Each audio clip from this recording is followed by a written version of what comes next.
good evening and welcome to Yada Yahweh Radio. We are playing here crippled and hurting, but we're here nonetheless. JB is under a tornado watch, and so Wow. he is moment to moment trying to keep the roof over his head. Kirk and I have been suffering from the same bug. It is what brought us down a week ago. It is, you can hear me coughing here. Mm-hmm. It has had a tremendous impact on our voices where we've had laryngitis, we've had really terrible sore throats. It has messed up all of our digestive tract. Lethargy that, about this time of night, it's 7:30 here. It's not very often in this last week or so that I have made it past 7:30 without collapsing. So it really saps your energy. And it's a terrible sinus infection that goes with the sucker, and sore throat and headaches. And so it has not been great. Of course, I picked this up from the same place that we pick up most bugs in our household, was from my granddaughter, and my wife and I both got it. Both finally got on antibiotics, and we have taken a turn for the better. But it's going to be hit and miss as to how long the voice holds out, so we'll do our best. Mm-hmm. We began, Kirk and I, just comparing symptoms. I don't think there's any symptom that I had that you didn't have, or vice versa. Well, just about. I tell you, they all get you. It's just the hardest part is just wears you out, because when you can't breathe, you just are sapped. Right, and you can't get rid of the cough, and so you can't sleep. I haven't been able to sleep worth a darn. So you can't sleep, and yet you can't stay awake. It's the weirdest thing. Yeah, about 7:30, 8 o'clock, man, I just want to go to bed, but I can't sleep. Mm-hmm. Well, I said that last night, I read all this stuff, so I don't know if I remember it all, but I read it all. Yeah, I had an interesting discussion because I went in to get some antibiotics. I took my wife in the day before I went in, and she just had this huge, like a 90% change one day to the next when she got on antibiotics. And for me, it's been an improvement. Mine's been more gradual. But I met a young doctor, and he looked at an old chart. He said, "Oh, so you do radio shows?" "Oh, yeah, I've done radio shows, written a bunch of books." And he said, "What on?" And I kind of hesitant. They're books that expose the problems associated with religion and politics. And he then asked the question. Well, I said, "Well, I wrote a book that explained that Islam was a complete fraud, that Muhammad was one of the worst people who ever lived." And I did it, systematically going through their oldest scriptures, so there isn't any way to argue with it. But, when I finished with that, I did one on Paul, and, proved conclusively that Paul can't be trusted. I mean, there's a 0% possibility that Pauline Christianity is true. Religion is based on Paul's writings, and what he wrote was, completely inconsistent with what the God said that he claimed inspired him. That's irrational. And then I said, I spent some time, and I translated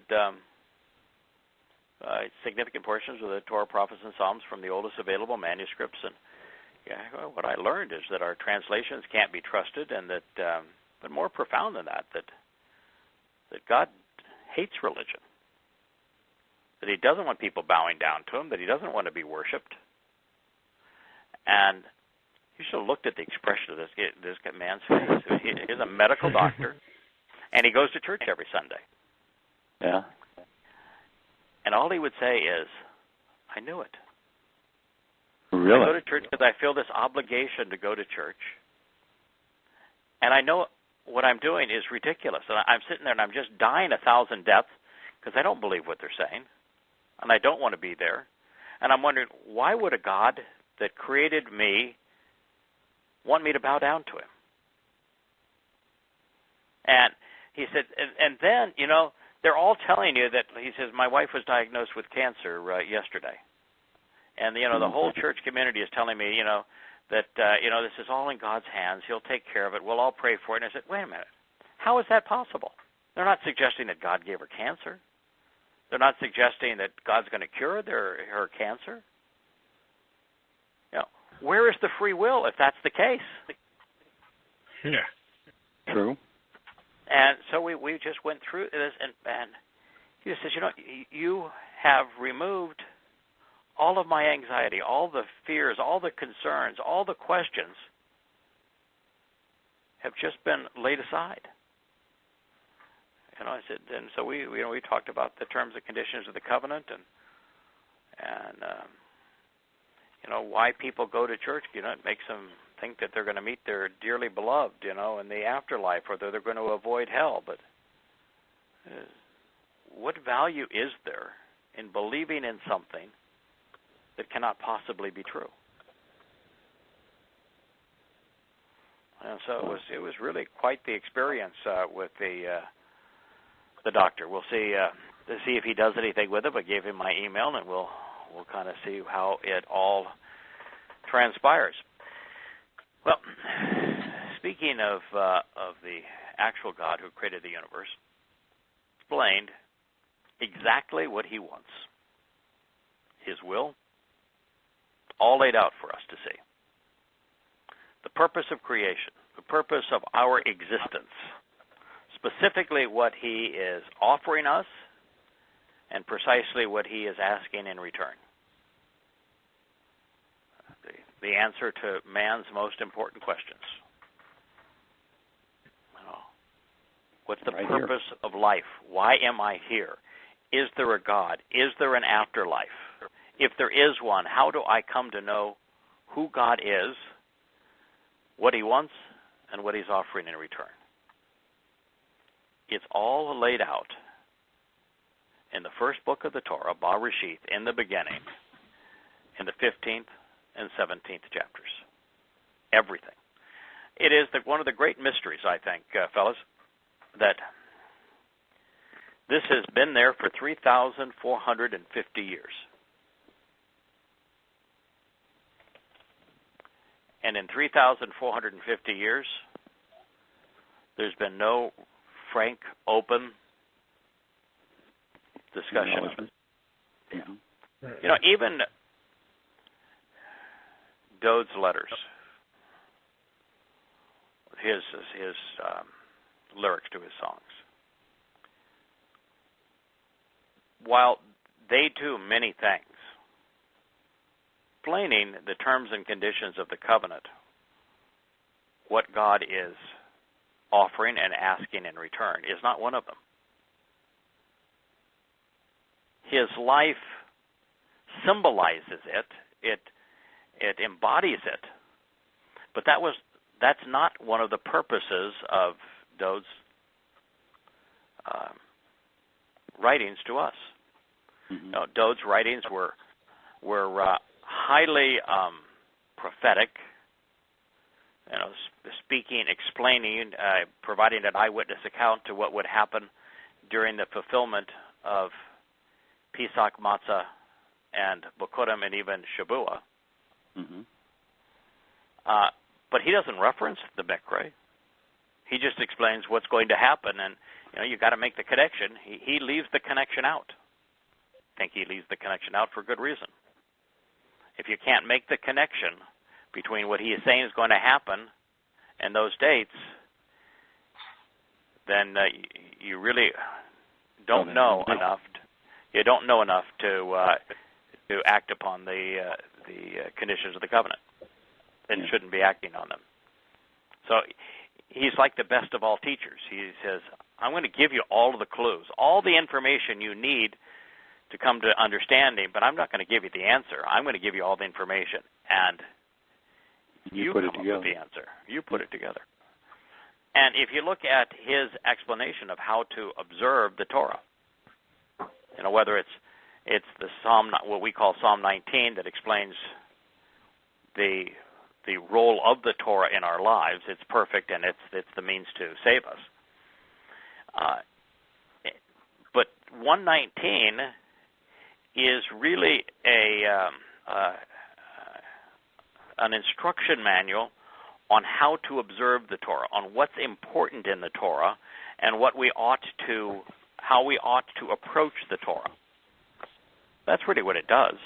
It doesn't say, oh, by the way, the central theme of the Torah happens to be the 5 terms and conditions of the covenant, so that you might enjoy the 5 benefits of the covenant, and that the terms and conditions of the covenant and the benefits of the covenant are all derived through the first 4 Moed Mikre. Doesn't say that. But it provides all the information we need to deduce that conclusion. Again, making him a teacher that's akin to the way God teaches. God's not trying to give us the answer. He's trying to give us the information so that we can deduce the answer from that information. Well, now, you've been allowed to, well, you haven't been allowed, you have discovered this, found this out through hard work, and you've been allowed and helped to share it, which makes me think, it reinforced my thinking, rather, how close to the end we are. It's almost like last call, you know. Yeah, I think so. Get on board. This is... this is, you know, in a real way, we're really back to that choder concept and the neck. Mm-hmm. And that collectively we represent this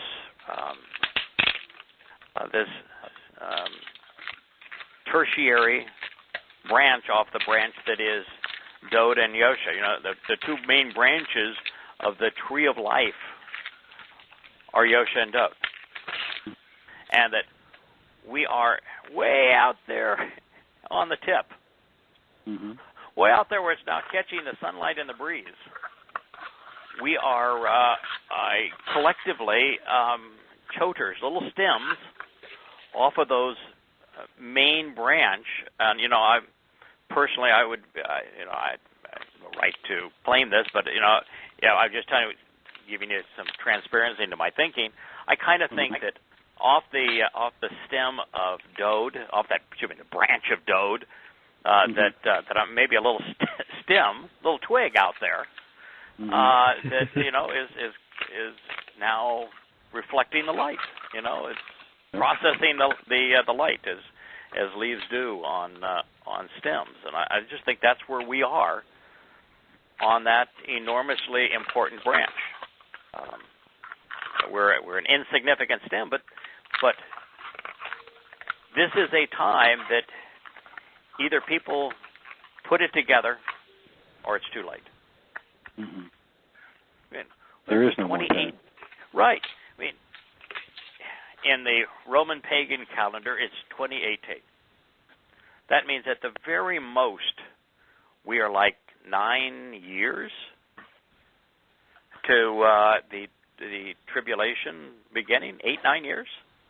Mm-hmm. And at the very most, 8, 9, 10 years, depending on when that Towrah harvest is, because I don't think the Towrah harvest has to precede the opening salvo of the tribulation. I mean, my only reason for thinking it originally was that line in Revelation where it used ek would be kept out of the time of great tribulation, translating the Greek. But I've got two issues. 3.5 halfway point. Yeah. So I've got 2 issues with that. One is I'm translating Greek that was maintained by Christians, and that makes me really uncomfortable because it wasn't spoken in Greek, and the Christians were not trustworthy in terms of their maintenance of the text. And the second is that Yahweh really doesn't use the term tribulation. It's not one of his words. It's the time of Jacob's trouble, and it's clearly broken into a greater and lesser period, and things, a lot of stuff goes awry and begins to fall apart and fall into place during the first 3.5 years of that. And there would be no reason for Yahweh to have to say, I'm going to remove my family, well, the primary witnesses to his people, during the first 3.5 years of that, when conditions are livable. Right, and we get the most attention, and the conditions are livable, and yet we have the most receptive audience.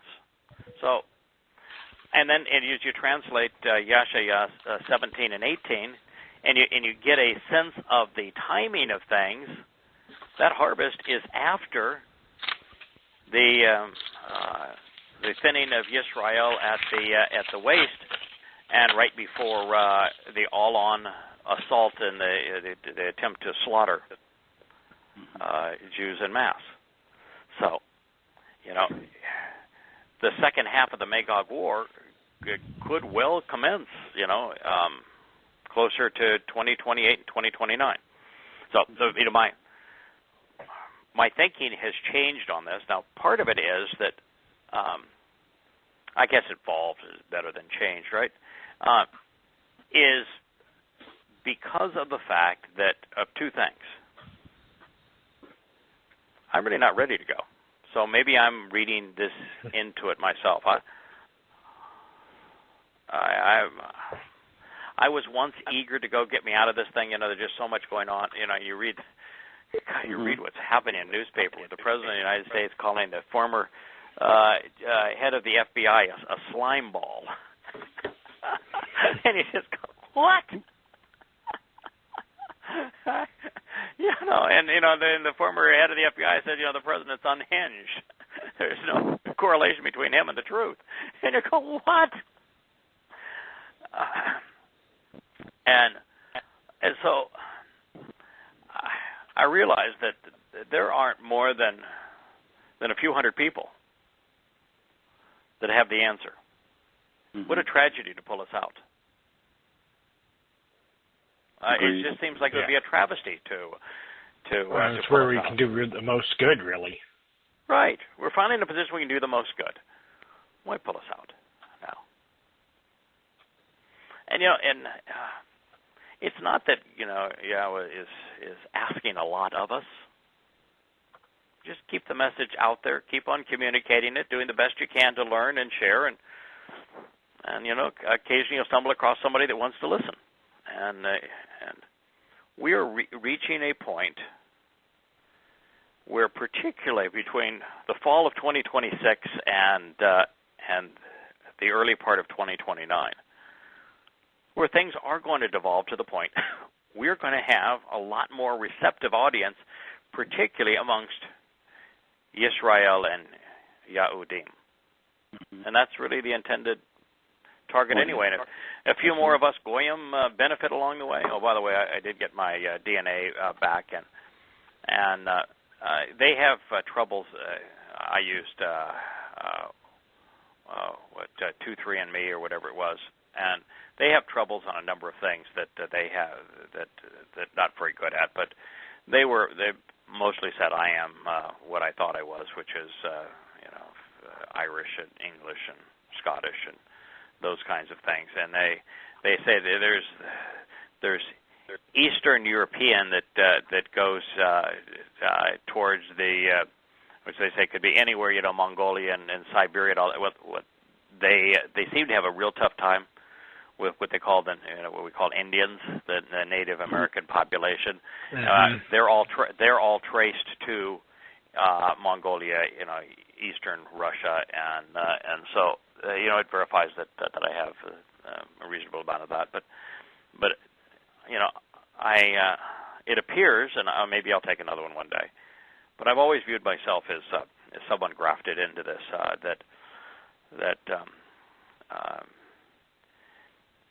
That while Yahweh only reveals His prophetic testimony, inspired Israelites and Yehudim, particularly Yehudim. I don't think there's been an exception. Maybe there has, but it strikes me that that's who He inspires to write the Torah, prophets, and Psalms. We aren't writing Torah, prophets, and Psalms. No. No. All we're doing is translating it and seeking to understand it and sharing what we understand. It's a very different role.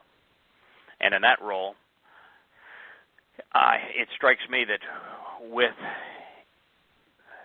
his overall relationship, status of it with Yisrael and with Yahudim, that this insignificant chodar, this insignificant branch or stem that is grafted into the major branch that is Dod. It's all too fitting and just so Yahweh to choose to do that through us and mostly Goyim to his people. I mean, I'm very comfortable with that. I'm kind of delighted with that, and I've kidded with a number of people, at least personally, and I think you guys share the same perspective. Mm-hmm. We're not looking for responsibility. We're not looking for responsibility. We're not looking for accolades. We're not looking for any honor. We're not looking for hierarchy. I think all of us, I can certainly speak for me, and I think it's true with you guys, that I just want to be included. I just want to be included. And if I was the last guy in the door and if there is ranking and I have the lowest possible rank, but I'm just there to enjoy it and therefore I don't have any responsibility, just the pleasure of being in wonderful company and exploring the universe and learning, I'm happy as a clam. Yeah, why not? That's right. Now, I'll get a bigger thrill out of Yahweh recognizing and smiling and greeting you all for the first time than I will anything else. And so, it's just wanting to be there. Now, and the difference is, if you're a Yisraelite or Yehudim, it's very clear that for the 1,000 years of the millennial Shabbat, there is responsibility. And I sense as a Goyim that, we don't have any responsibility. All we have is opportunity. I don't know of a better situation to have opportunity, and our opportunities are exactly the same, but without the responsibility. I like that plan. Yeah, I just like that plan. It's extremely relaxed, and as a Goy, grafted into this marvelous family, with a zeal for knowing the God of Yisrael, I just think that is the kind of the ultimate thrill that for all of us, that God would say, forget the DNA. I like this person. I think they're fun to be around. They have characteristics that remind me of other family members. So for all of us, there was something in our nature and our personality and our aptitudes and our proclivities and our heads or our hearts and our souls and our and who we are and what we have done, that God said, yeah, I think we can have a good time together. And if we accomplish some benefit in terms of conveying His message, that makes the whole thing worthwhile. So that's kind of where I see it. We just read where He said, any of the Goy in the family to Abraham that wants to do this, let them join. Yeah, by the way, this first guy that Yahweh reached out to, this fellow Abraham, was not worse than not being a Yisraelite or being Yehudim. He was a Babylonian. Babylonian, for goodness sake. Yeah, man. It's like being an American. And his wife was too. Yeah. He'd even marry better.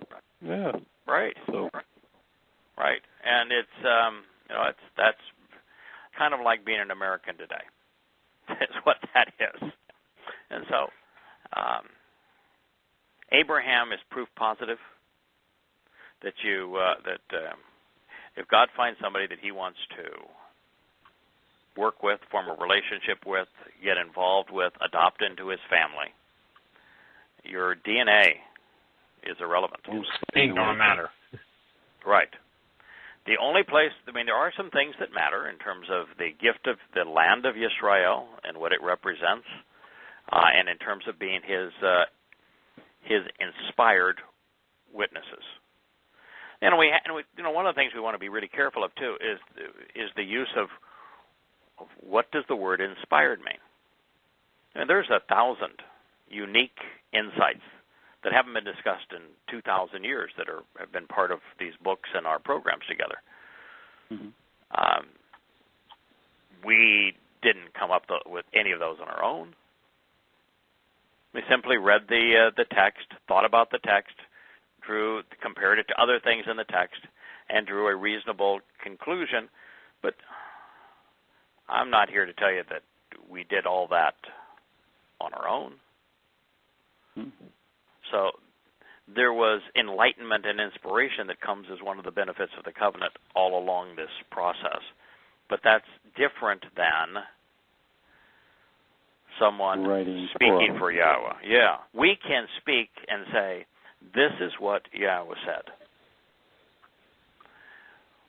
We can't do what Yahshua has done or Moshe did and write down fresh revelation from Yahweh. We can't do that. But we can take We were inspired by what Yahweh had to say. They were inspired to speak for him. That is correct. Yeah. Now, we can speak for him when we read and recite what he conveyed through them. Doesn't matter who the voice is that's reading the message that he conveyed. So there is a significant difference between those two things. But, as I look at it too, so many people will say, like there's this new Bible study in the cabinet of the White House. And so in the cabinet room of the White House, a bunch of the Trumpies all get together, and they have this Bible study. No matter what everybody's doing, they all gather together for this Bible study in the cabinet room of the White House, next to the Oval Office.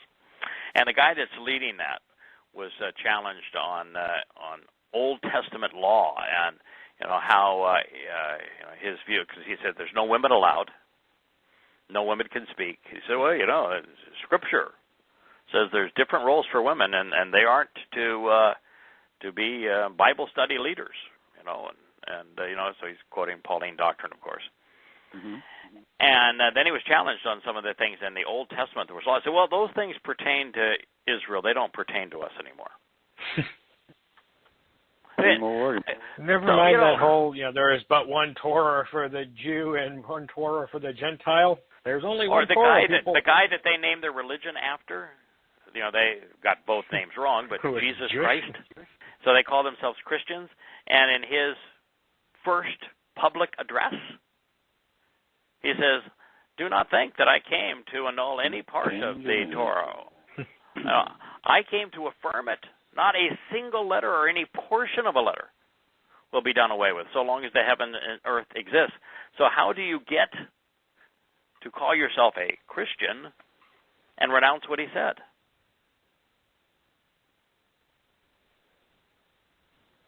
By having no sense of cognitive dissonance?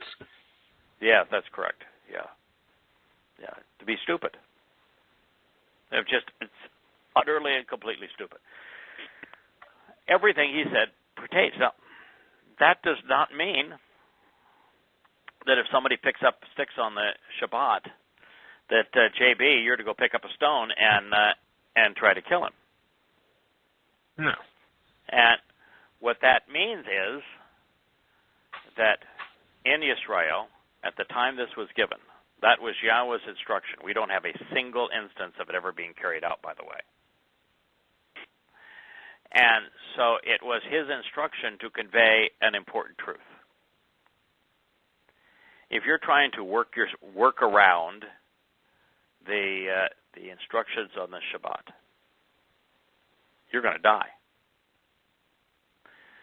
You're either going to understand and appreciate the purpose of the Shabbat and kindle Yahweh's light, his fire, within your home and on part of your family and your life, and enjoy the warmth and light of his fire, or you're going to be out doing your own thing. And so his instruction was, if you think about it, that's what he was trying to convey. His instruction wasn't for a Frenchman to go stone an Englishman on, in a whole different era in a different place. Because the Frenchman is not representing Yahweh's message or plan, nor is the Englishman, nor are we. But they were back then.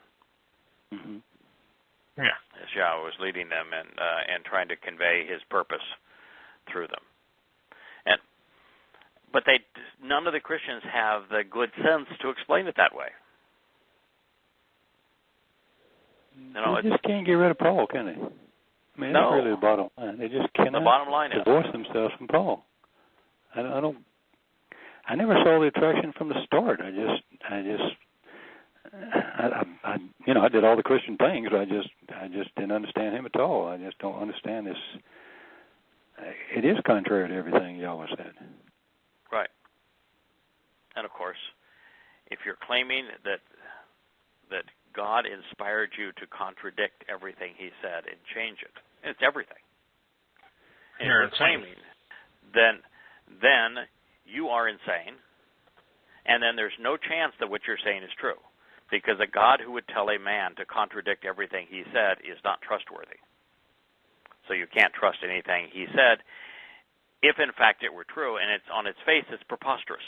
God failed to communicate a plan that worked, so he took this pervert and said, yeah, why don't you try?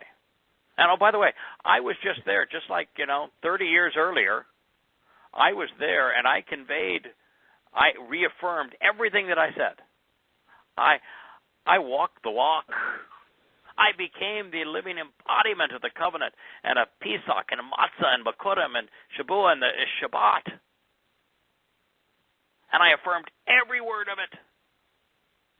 And, oh, by the way, now 30 years later, I want you to tell the world that everything I said, everything I did, even just 30 years ago, when it took on human form, is all wrong. It's just so utterly preposterous. Pains me that there's a Christian on the planet today that it's being promoted. That people won't even consider the truth. How pervasive that dark lie is in Christianity. And some will say, well, it causes people to be a little better. It creates a spirit of community and the like, and of charity. And murder of your children. Yes. Destruction of your children's souls. Promising them all that same lie. Promoting the lie. Promoting false hope.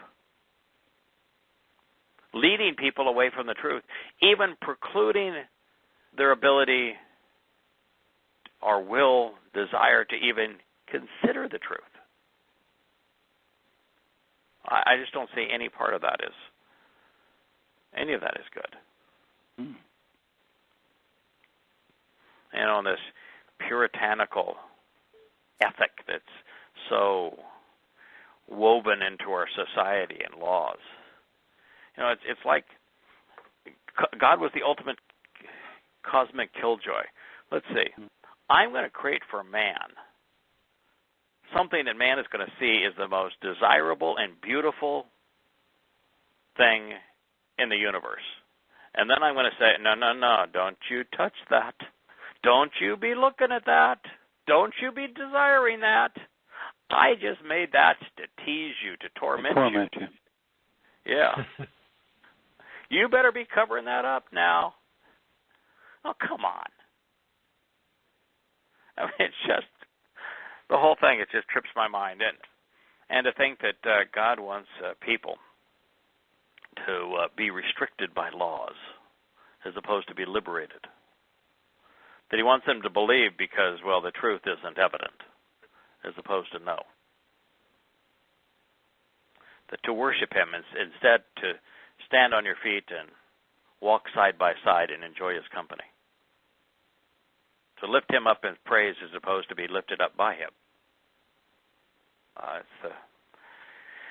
The truth is so desirable and so credible and so clearly presented. I still, to this day, wonder, how is it that so few people have shared it?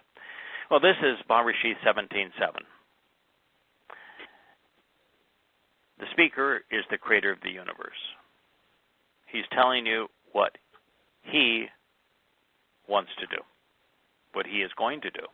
He's telling you his will, his intent.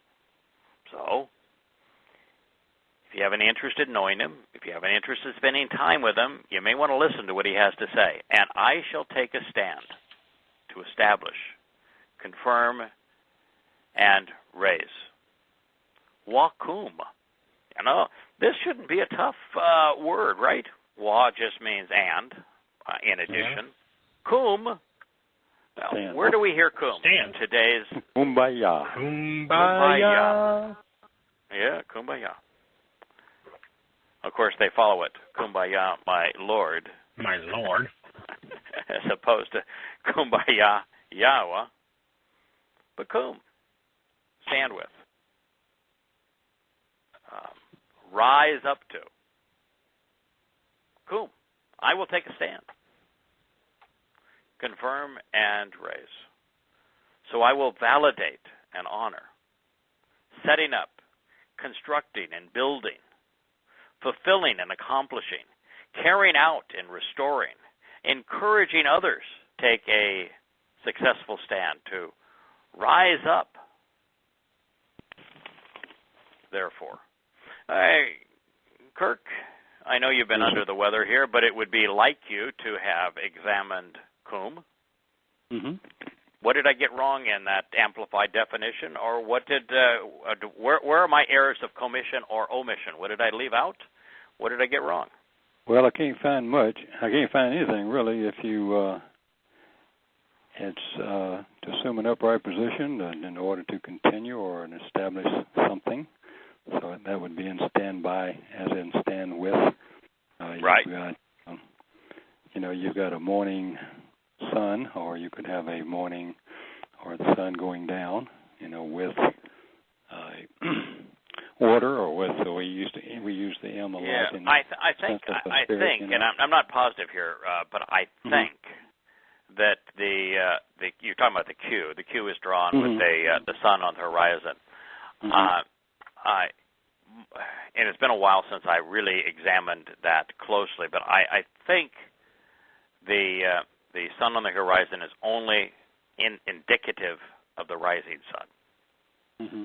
It's the sun increasing its rays of light. I have always seen it, and I may be extrapolating here, but I've always seen it like Kodesh, being based on the verb Kadash, and therefore the months begin, and our understanding as we move towards the Moed Mikre, it's always beginning with the light increasing on the surface of the moon surface. And so that Pesach being the 14th day, so it begins on the 13th night. Well, it's not just that the moon is near full, but it's still increasing. Yes. So as the sun comes up in the morning, it is going to increase. Yeah, increase during the day, as opposed to a overhead sun where it begins to decrease, or the setting sun where it's about to vanish below the horizon. So I've always seen the Q, that is part of the Kum as a rising, increasing, similar to Kodesh. Now, could I be extrapolating here without merit? But maybe.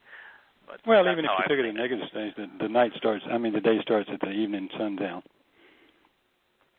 So, correct. A new day is still a new day when the sun goes down. But I agree with you. It usually seems to be more of a rising sun than I would on a sunset. I'm just adding what the yeah. Can I give you one other? I know, and it's and I that's why I said I understand that the lexicons would say that it's the sun on the horizon could be a setting or a rising sun, And that's why I preface this by saying I'm just giving you my own viewpoint on this, and I don't claim to be right. But I think that part of being part of a family like this, when we study Yahweh's Word, it's so long as we preface and say this is my personal viewpoint on this, so I think that still has valuable. Even if you disagree, it still has merit to think about it. Let me give you one other thought on it. Okay. Where is Yahusha coming back? Jerusalem. When Yahweh returns, where did he say he is going to return? On the Mount of Olives. Jerusalem. Oh, yeah, on the Mount of Olives. Mount of Olives. He can come back as what now? Did he say he's going to come back as bright light on the Mount of Olives? Have you ever stood or ever olive oil? Even thought about the Torah? of course. That's menorah. my point here. If you're standing on the summit of Mount Moriah, or you're standing where the temple once was, or the summit of Mount Moriah, either one, what direction are you looking when you're facing Mount Moriah? Be looking east? Yes, you're looking east. The sun comes up. Yeah, so. Yep. He's going to be, the Mount of Olives is directly east, due east of the Temple Mount and of the summit of Mount Moriah. Due east. Yeah. So, that's how he's going to return. That's what he told us. He's going to come back there. So,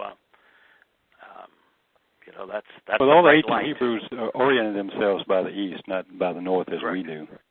So, Correct. That's correct. For that reason. Right. So anyway, that's my thoughts. You had more insights. I'm sorry to make a big deal about the Q. But time and light, and the ultimate thing is for us to become light, like Him. And by the way, the Wah after the Q, doesn't that say the light is increasing? Yes. If you follow the Wah means to increase and to add to, and if the Q is the sun on the horizon, the only way the sun on the horizon is being increased is to when it's followed by the Wah is for it to be coming up in the east, or so it's a rising sun. But and then the M, if you throw the M in, you've got also just by word association, I immediately started thinking about the menorah, which is the enlightenment. It is the stand in the tabernacle of the witness. Is filled with olive oil. Another connection there, and just as it's coming to me off my top of my head here, and then the lamp, of course, is light upon my feet, to enlightenment, to illuminate. Go with it, Yeah. I did. Let me throw another wrinkle here. Okay. The whom is with the wall following is the rising or increasing sun. You know where the M is the waters. It's drawn like the waters of the sea. There are two seas that are pertinent in Yisrael. One is the Dead Sea. The other is the Mediterranean Sea. And between those two seas is the land of Yisrael. If it is the rising sun, as indicated by both the Q and the W that follows, and then the sea is the most important of those two seas, well, as it relates to his return and him taking a stand for us, the Dead Sea comes back to life because of the waters now flowing through it. So the Dead Sea is now alive and fresh. But the sun sets in the west over the Mediterranean Sea. Isn't it now the whole taking a stand to increase the whole of Yisrael? So if the sun rises in the east and it's over the Dead Sea and it sets in the west over the Mediterranean, isn't it Yahweh taking a stand to increase the whole of the land of Yisrael? He's encircled it. Yeah. Which is another meaning, by the way, for the cloth. Yes, it is. So, this neat stuff. Are we reading too much into it? Perhaps. Perhaps, but is everything we've just shared possible, thought through by Yahweh, hoping we discuss it? I think there's even a better chance of that being true. Well, and I think all these little details turn over all the letters and turn over all the things and study the way that you're being asked to, then turn them all over. You can reject the stuff that's not pertinent to that particular verse or that particular word usage. So what? Let me give you another interpretation of QWM. Q is to be enlightened, to be covered in light, increase in your illumination. So it's whether it's enlightenment or being covered in this in Yahweh's light and to gain all the benefits of the properties of light. The Wah means to increase, for Him to add to us. So to enlighten us, to cover us and wash us in light, and to add to us. And Bim means to cleanse us, to perfect us. Mm-hmm. That out of the waters comes life. Why not all of those thoughts apply to the stand that he is taking? Well, they certainly can and do. I think they do. Mm-hmm. So I will take a stand to establish... The Mem is the number 40, too, which 40 is the time of testing, completed time of testing. So that would even be better for that illustration of it rises in the east over the Dead Sea, which is now becoming life upon His return. He's going to return to the Mount of Olives, which is the east of the Temple Mount and the summit of Mount Moriah. And He's adding to us. And then this not only is completion in terms of the sun then setting in the horizon in the Mediterranean, so it's the whole of Yisrael, but I'm telling you, this stand that I'm taking covers the eras of what was necessary to complete everything that I had intended. Yeah, how many more ways can He tell you He's going to reconcile Yisrael and Yehudim? Right. Qum does all of that. Yeah. Now, one of the things I want to share here is that, a lot of times people get in trouble by extrapolating or by interpreting and pushing the boundaries beyond what is just plain there for us to see. Mm-hmm. The difference, I think, with what we're doing here and how people go astray by misinterpreting and extrapolating and that sort of thing, is that first and foremost we begin with an understanding of who Yahweh is, what He's offering, what He's expecting in return, what He is doing, and what matters to Him. If you're starting with that perspective, and then you extrapolate affirming what you've come to know regarding these things, I think you're on really solid ground. So long as our interpretations are consistent with the overall message that He's conveying and that they affirm it, then we're on really solid ground. Now, and the second is... Sorry, go ahead. And the second is that there's a reason that the original language was pictographical. And so it's important for us to consider what those pictures convey. So I think we're unreasonably, and I think there's one other aspect of it where we clearly admit that what we're doing here is we're having a family chat. We're saying, since Bereshith 17:7 is one of the most important statements ever shared with humankind, that us trying to extract as much knowledge and as many insights out of it as we're capable of is a good use of our time. Well, the next line says, for the purpose of understanding, and make connections, so if you dig it out. And if you're wrong, keep digging. Dig it out. And we've shared it without dogma.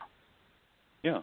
We're not saying we're right, and if you think differently, you're wrong. We're saying this is something to think about. This is how it resonates within me. This is what I'm able to deduce from this.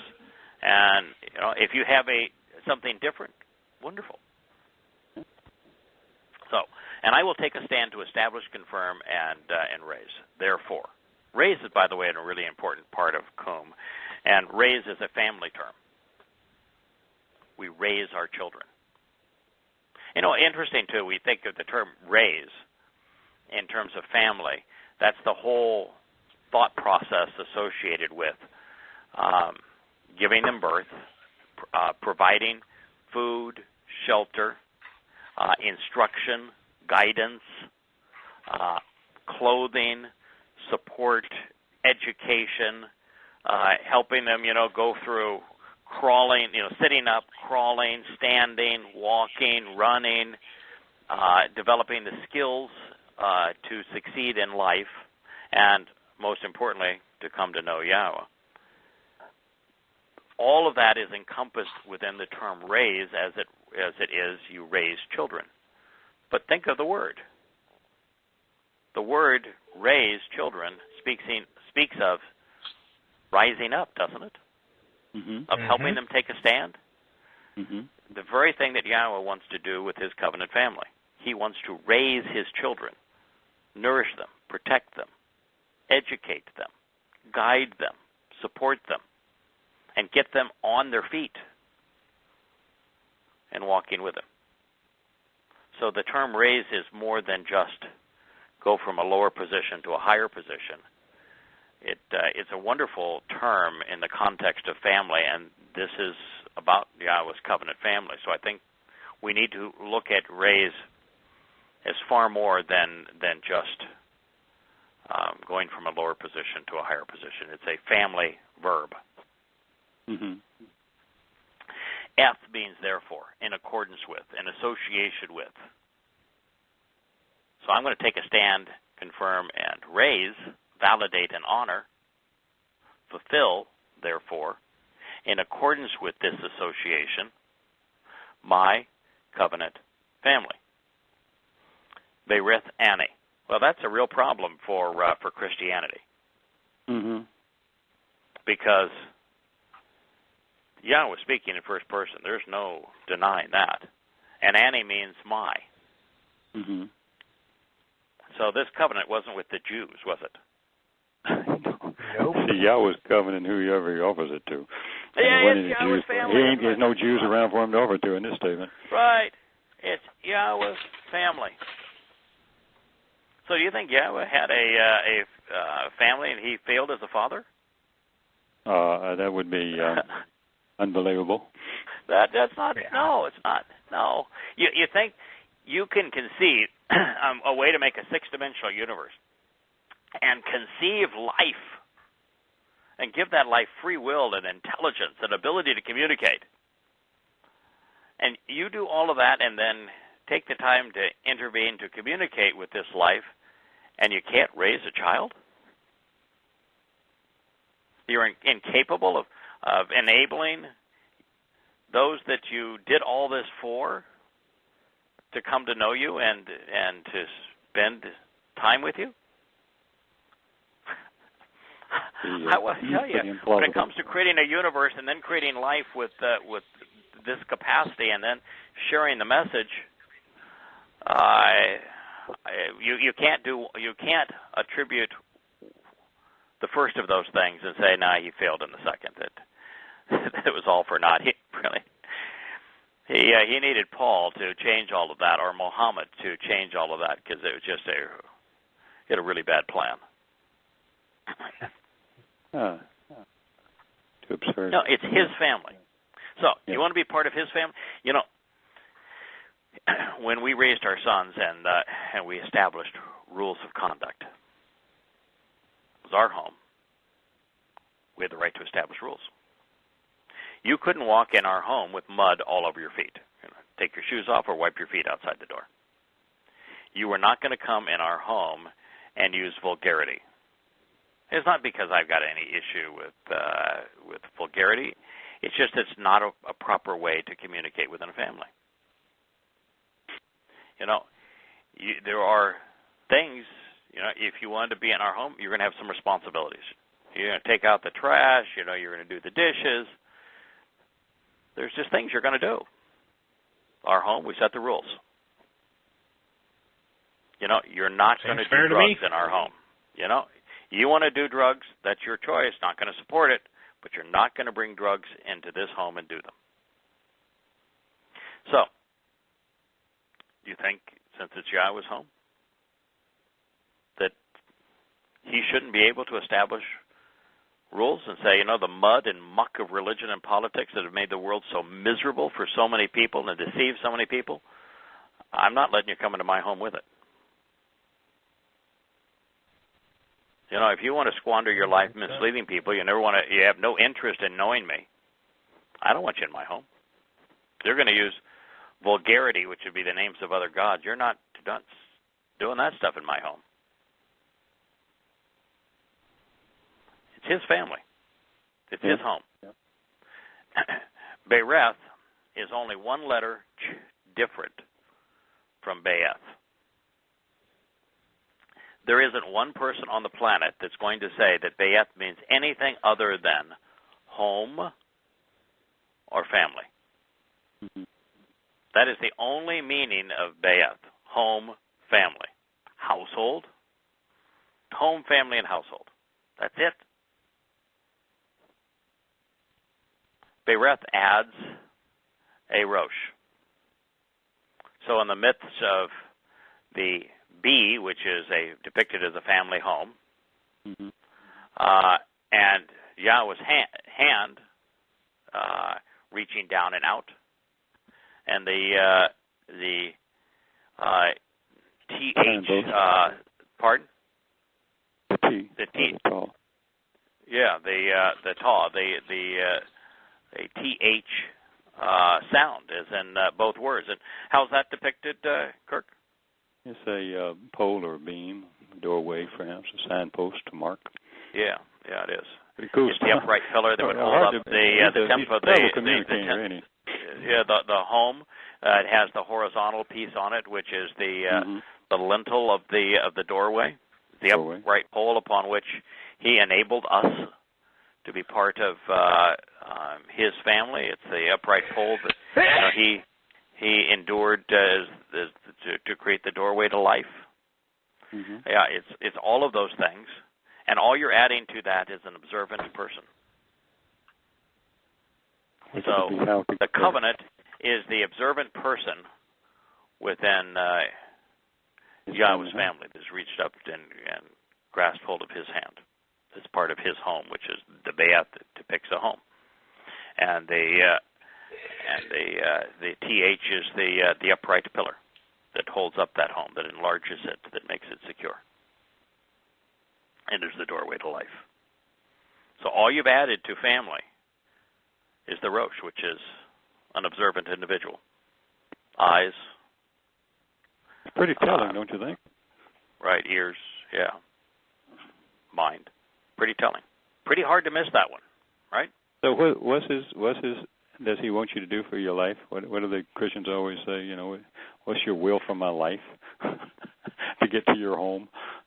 Yeah, this is my will for your life is for you to capitalize on my commitment to establish, confirm, and raise my covenant family. That's my will for everyone's life, is take advantage of what I have done, act upon what I have done to take a stand, establish, confirm, and raise my covenant family. How do you get there? Oh, well, he answered that. For the purpose of understanding and making connections between me and you, and to promote an association with your offspring after you, for their generations to approach an everlasting covenant, to approach and exist as your God, and for your offspring to approach after you. So what's the key that unlocks the door to Yahweh's home? Understanding. That is correct. What he said, what he's looking for, and responding appropriately. Is there any chance whatsoever that BYN means anything other than understanding? And does BYN in Hebrew explain the basis of understanding? Mm-hmm. Because is not the well, you have to have knowledge. You have to know something. You have to have knowledge to make connections. To make connections. So it is understanding based on making connections. That's the Hebrew word bien. To understand by making connections. Now, in this particular case, it wasn't just bien, which is that the key is to understand by making connections, because he added a couple of words here. Bien ani wa ata wa bien. So, other than the two conjunctions, the two was, what does ani and ata mean? Ata is you and ata is your. Yeah. Ata is you or your, and ani is me or I. Me or I. Me, mine, and I, right? Who's the speaker? Yahweh. So the connections that lead to understanding, that open the door to Yahweh's home, that enable us to become part of his family. It's not generic understanding. Well, that's a good thing. Mm-hmm. You know, it's not understanding how to make a thermonuclear bomb. No, very specific. It's understanding the connections between Yahweh and ourselves. So, when Yahweh established a connection between himself and us, what did he call that? Covenant. Oh, it's the word that precedes this. Mm. So, if you want to enter the door to Yahweh's home, he just told you that make the connections between me and you as they pertain to the covenant family. Yeah, the covenant family. And what I did to take a stand to establish and confirm it and to raise you as my children within it. Now, I'm going to take Kirk and JB. Mm-hmm. In my view, we could do the next 100 shows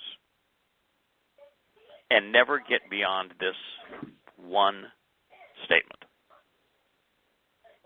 and convey a message that was fresh, pertinent, powerful, stunningly important, and we could do it for 190-minute shows and never exhaust how important every nuance of this is to everyone's life. This is the ultimate fulcrum upon which everything pivots. This is the doorway to God's home, access to heaven, the key to understanding, the concise statement of not only God's will for our lives, but what he has done to enable our approach. I don't think there is a way to overstate how important this simple statement is, and how everyone the world over has got it wrong in thinking that faith matters. Bien is not a faith-based word. Bien goes beyond yada. It goes beyond knowing. Bien is understanding. Yeah, beyond just knowledge. Yeah, absolutely. Making connections. You know, I will tell you that there's several things in this statement that in my mind, I don't know, I'm prejudiced here, that in my mind validate the departure that I made from religion to accept Yahweh's approach, and that I got it right. I made a leap out of faith into understanding and came to realize that God made himself known. He proved his existence. And he validated that he was the inspiration behind these words that we are reading through prophecy, both past, present, and future. And therefore, not only can he be known, but because the testimony that he gave us is so brilliant, that he gave us the ability to make the connections necessary to go beyond knowing him for certain, going beyond knowing that he inspired these words that we are considering, but understanding who he is, what he's offering, what he expects in return, and what he has done to make it all possible. And so that the key that unlocks the future that we seek, which is to live forever in his presence, is understanding. It's not faith. It's not good works. Mm-hmm. It's understanding what God did to take this stand, kum, and raise us as part of his Bayeth family. That this affirms that the only thing that really matters is the Bayeth covenant. That's all that really matters. All the rest of it is a support mechanism to help us understand it, to draw our attention to it, to help us become part of it. That in the end, this is all that matters, the covenant family. And by so focusing Yah's will and his commitment to the covenant, what he is saying is that the role he wants first and foremost, and the kind of relationship he's trying to establish with us, is father and child, which is the antithesis of worship. It's the antithesis of a Lord. It's the antithesis of fear. That means you can approach him as dad. Yeah. You can kid with him. You can have fun with him. You should never fear him. Reach up to him. Listen to him. Rely on him. Love him as dad, knowing you're being loved in return. That perspective is so radically different than what anyone has seen of God in such a long period of time. And so this very statement validates its information that leads to understanding of what Yahweh has done for us to become part of his. And if you know nothing more than that, you know all you need to know. Truly. You know, Bereth, when we were looking at Bereth, and I was just looking down on it, you know, the Rosh that's looking at the Yod, the next letter, that's a hand reaching down to lift someone up. Correct. And how you could ever get, he wants me to bow down. I mean, right. Then why did he write it that way? Because Yahusha said, don't change the letter, don't change anything. Right. Don't change the stroke and that of Yod it. is the single most important letter in Hebrew. Yeah. Okay, Yeah, there's 22 letters. The most important letter is the Yod. Sure. I totally agree. Yeah. They reduced it to the smallest letter. Correct. That's by design. The dirty dogs? No, that was by design. And insult the dogs. Yeah. No, it's by design. That's Yahweh's whole approach. Oh, I know it is, but I said they changed it. And those dirty. Well, I know. They took it from that all the letters were a similar size, and it's just a hand reaching down and out. But Yahweh likes being understated. It's just his whole approach. He is a very humble creator. You know, he realizes that if he is understated, it makes it much easier for us to love him and approach him and to be comfortable around him. It makes our free will relative to choosing to be with him much more valid than it would ever be if he was resonated as big and bold as he really is. Well, I still like that big old hand reaching down to lift me up. I still do, too. I view it as, I actually don't view it as a big old hand. No, well, I know. It's an open hand. It's so wonderful. I know. I view it as a hand that is scaled to be comfortable for me to grasp hold of. Yeah, well, it's the same size as the other, like the hay. Well, it's kind of like when you reach down for your granddaughter or your kids when they're younger. Your hand appears big to them, but it's something comforting for them to grasp hold of, and it steadies them and strengthens them. Right. All right, now the next part of this is in association with your offspring, Zerah. Oh, boy. Did ever Paul stumble on his tongue on that one. Remember he said that Zerah is singular, and therefore it was the singular, that it had nothing to do with Yehudim or Yisrael or the descendants of Abraham and Jacob and Ishak and Jacob, but singular, the Iusu Christu. Well, Zerah is singular here, but he's talking about your offspring. Is there any indication that Yahweh affirmed the covenant with any more people than with Ishak? Mm-hmm. Didn't he have oh, by the way, I'm confirming my covenant with you, Jacob? Well, that would make two seeds, wouldn't it? And then with Jacob's 12 sons, did he not say, it's an ongoing and everlasting covenant with them? Well, that's 12 of them. Mm-hmm.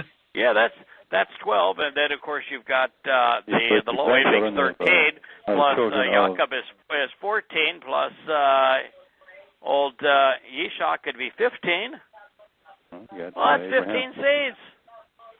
Mm-hmm. You can't cut any of them out because Yahweh clearly said they were part of his covenant. Well, it's not limited to those 13 seeds or 14 or 15 seeds. We're included too. Seed is plural, even though it's singular. Yeah, it's the same seed, it's the same concept as it is in English. You tell somebody, I want you to go get me a bag of seed, and they're not going to bring you back a bag with one seed in it. Yeah, I planted seed. I didn't just go plant one of them. Yeah, seed. Your offspring, those conceived as posterity, your children. The harvest that is a result of what you have planted. I planted my testimony, and it's bringing forth posterity. After you. Akar, ata. So it's not only for you, it's for those who come after you, so they might understand. I've said 1,000 times that this conversation being recorded around 3500 BCE, when it was all played out around 4000 BCE, didn't do old Abraham any good, did it? No. His fate was already sealed 400 years before this was written in the Torah. So who does it benefit? Who is it for? Everyone that follows. Right, the Zerah, correct? It's for the Zerah, the seed after you. He's even said that here. It's for your seed after you. That's why we're writing all this down. La Dorim Hem, for their generations to approach. La means to approach, to draw near. Dor means generations, means people living at different times in different places, their family, their lineage, throughout time. Dorim speaks of a prolonged period of time and the generations of people. And there have been a lot of generations over the past 4,000 years for all of us to approach. Oh, and it's this Olam thing. Oh, I guess there is no chance of a new covenant and a new testament when the one and only covenant is for all generations, and it's Olam. Forever, always, perpetually. What are you going to do? Just over, Christian. I'm sorry, Christian. I don't care if you're a Roman Catholic and you believe in your goddamn God-forsaken Pope, or you're an evangelical or a Protestant Christian, or an Orthodox Christian. There's only one covenant, and it is eternal. Paul wrote that that covenant was only until is Iusu Christu. Used to. Yeah, only until that. That's not. This doesn't say until that, does it? No, I guess. No, God must be by the way, is unlimited.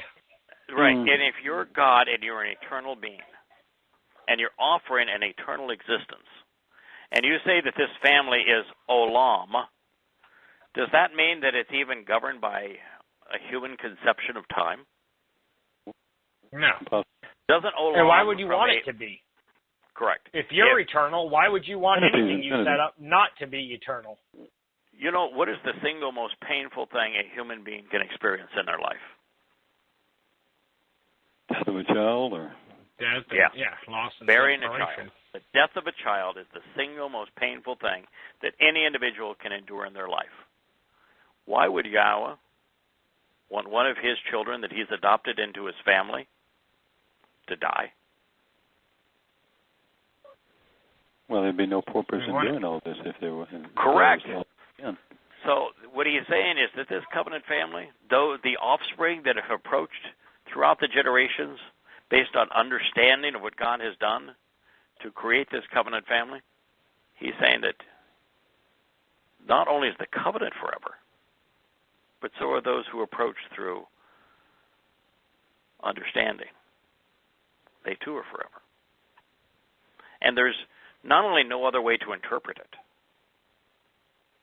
it would be counterproductive for God to have it any other way.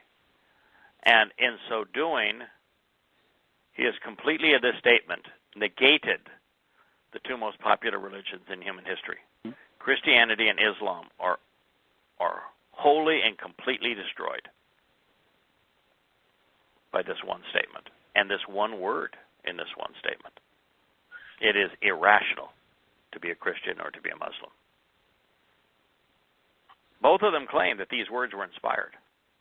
Mm-hmm. You know, the guy that they claim founded Christianity, it's not true, but the guy they claim said there's not a single statement, not even a single letter in the Torah that is being annulled or being done away with.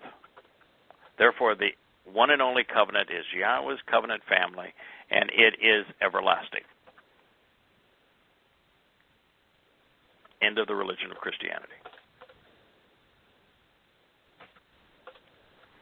An everlasting covenant relationship, an everlasting family, an everlasting agreement. I mean, when we are experiencing eternity in Yahweh's home as part of his family, that the family unit, so it's not just that we become immortal.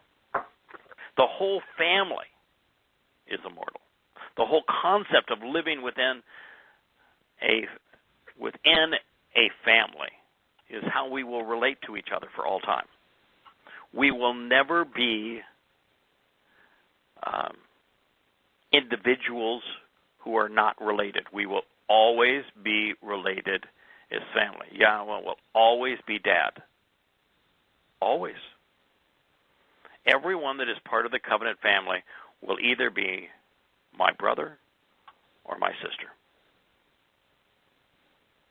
Now, I don't know, we're not going to have sex in the sense of being sexual beings, but since Yahweh created us male and female, and since he says he created us in his image, and he has both maternal and maternal characteristics, I think there will be within our souls and the blueprint and identity of who we are, both maternal and paternal and male and masculine and feminine characteristics, and I think that's a good thing. I think it's richer that way. And I even think that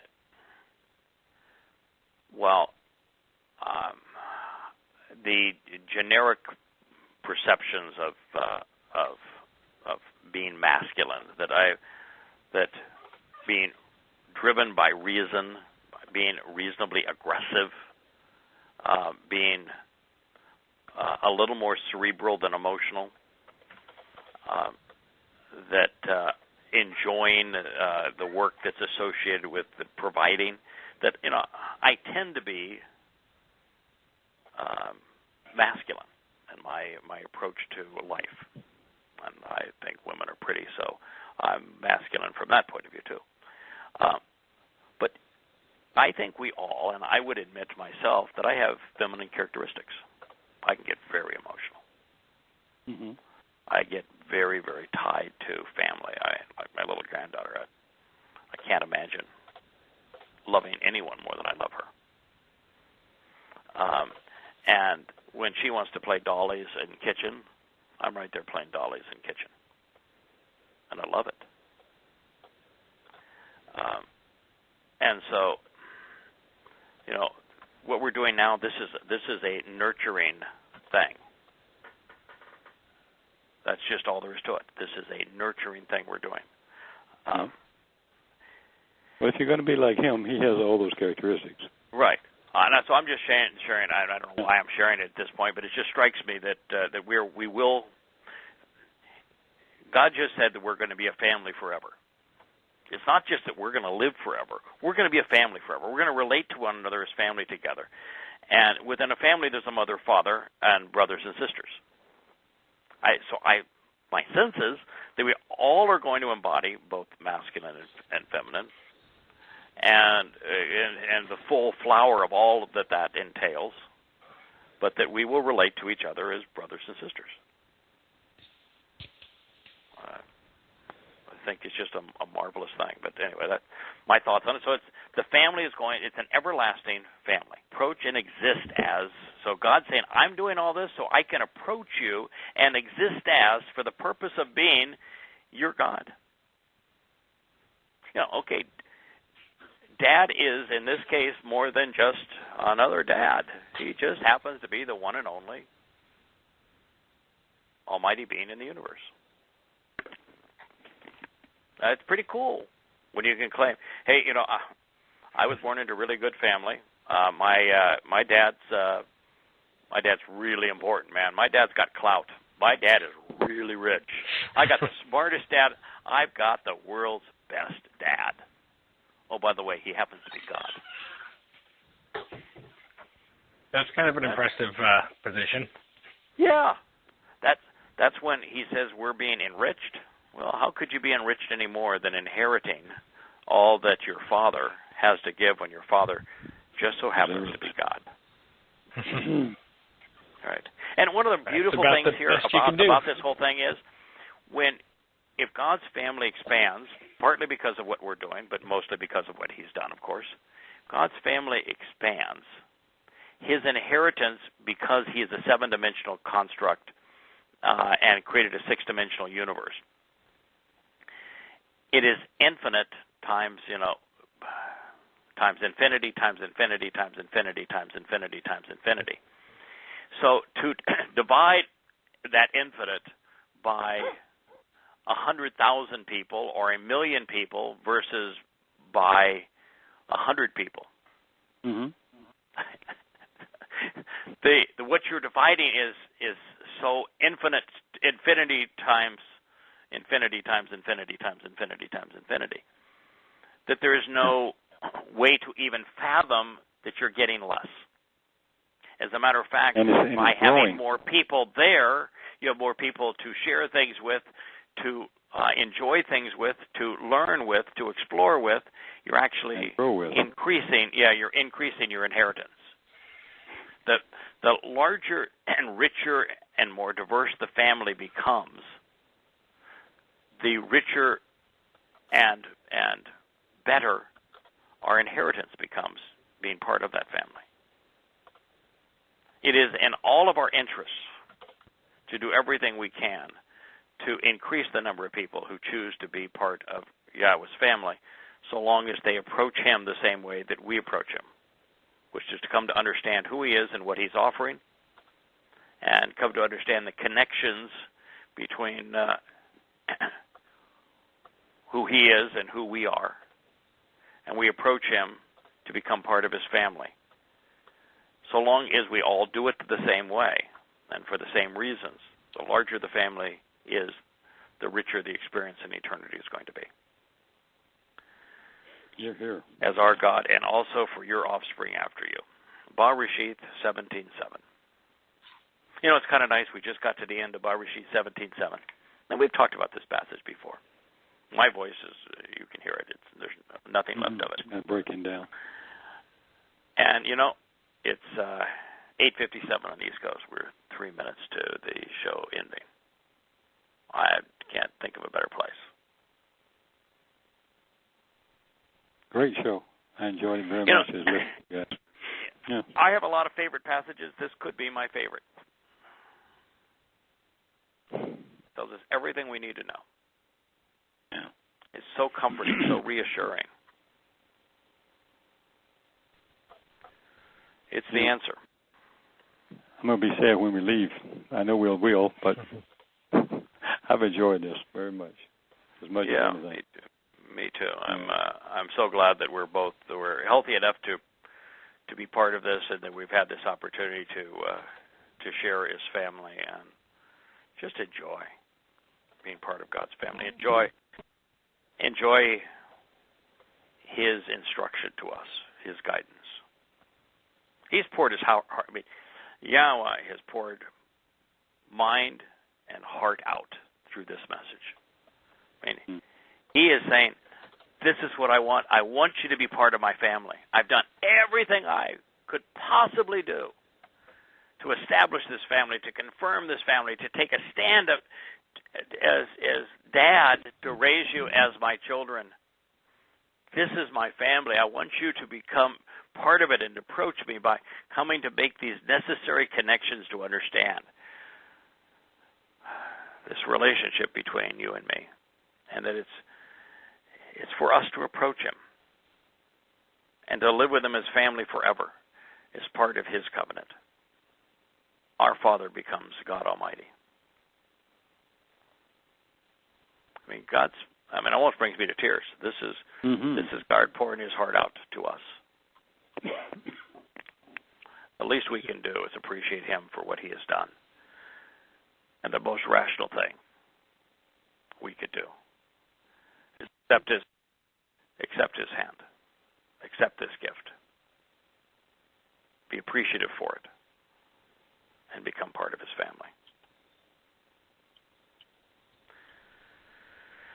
Well, fellas, I'm starting just to croak now. So. Yeah, I understand.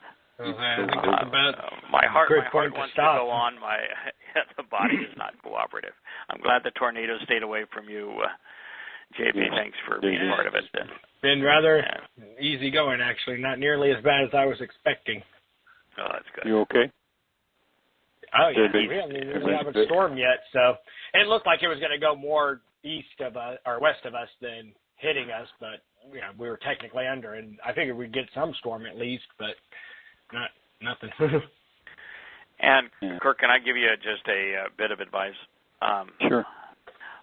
I don't have a doctor anymore. I haven't had a doctor in about 20 years. When I get a bug or something, I hurt myself, I go to prompt care. It's $50 a visit. Sure. You sign in and you wait a few minutes and they bring you in. The reason I'm suggesting that is that if you go to prompt care, they're going to listen to what you have. And they're going to give you antibiotics, and you'll start mending in this particular case tomorrow morning as opposed to on Monday when you finally see your doctor. And you can tell your doctor, I went to prompt care, it was driving me crazy, I couldn't live with it anymore. And they prescribe these antibiotics. Yeah, that's probably a good idea. So I started doing it, and I've never had a bad experience at prompt care. Prompt care, the nice thing about them is they say, okay, you give your symptoms, they say, all right, under these circumstances, the best thing I can recommend for you is XYZ. When I got that terrible flu in October, they immediately gave me Tamiflu.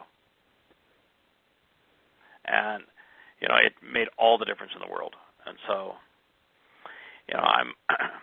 I have never asked, and I don't think I ever will ask Yahweh to heal me, when I'm sick. I just don't think it's appropriate to ask. I just think,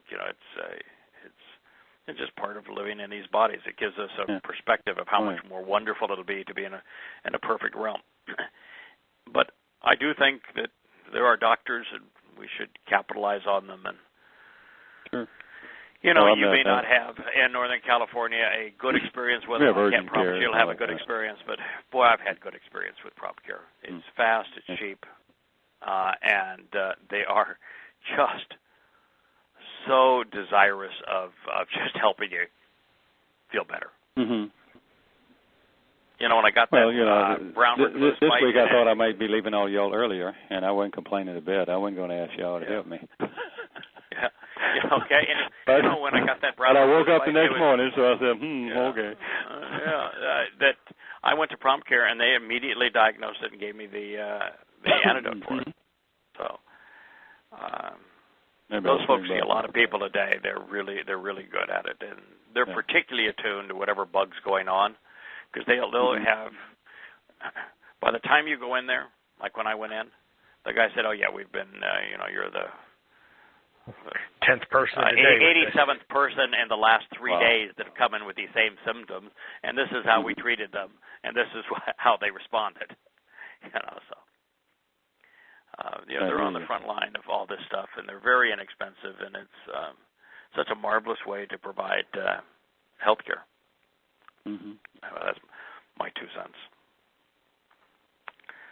And he says as he can't talk anymore. Good night. I'm even sounding funny in my own ears. Good night, y'all. I had a great time with you. Yeah. May God bless. Talk to you guys next week. Good night, y'all. Good night. Bye.